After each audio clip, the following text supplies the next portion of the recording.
एक राजा था जो अपनी प्रजा का बहुत ख्याल रखता था। वह अपनी प्रजा के बीच में जाता और उनकी समस्याओं को सुनता था। वह कोशिश करता था कि वह उनकी समस्याओं को दूर कर सके। उसकी कर्तव्यनिष्ठता के चर्चे दूर दूर तक फैले हुए थे। एक बार राजा अपने राज्य में भ्रमण करने के लिए निकले हुए थे। तब उनके कुर्ते का एक बटन टूट गया। यह देखकर राजा ने अपने मंत्री को तुरंत बुलाया और उसे आदेश दिया कि वो गांव से एक अच्छे दर्जी को बुला लाए जो उनके कुर्ते का बटन लगा दे।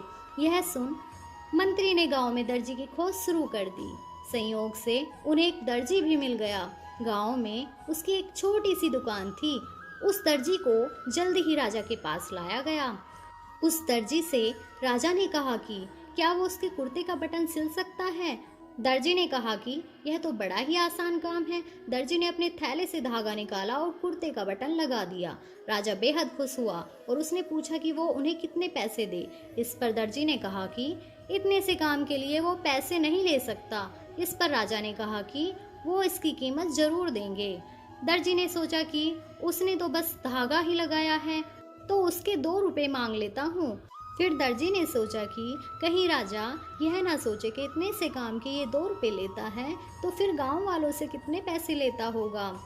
सब सोच समझकर दर्जी ने कहा कि वो अपनी इच्छा से जो भी देंगे वो ले लेगा।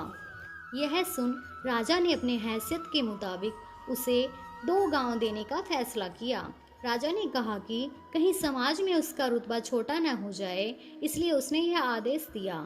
दर्जी ने मन में सोचा कि कहाँ तो वो 2 रुपए मांग रहा था और कहाँ वो 2 गांव का मालिक बन गया।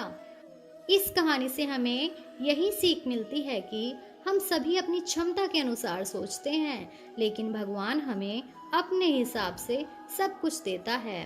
हम छोटा मांगते हैं और कई बार भगवान हमें उनके देने की क्षमता के आधार पर कुछ अच्छा और बड़ा दे देता है। इसलिए गीता में श्री कृष्ण भगवान ने कहा है कि कर्म करो, फल की इच्छा मत करो, और यही इस कहानी का सार भी है।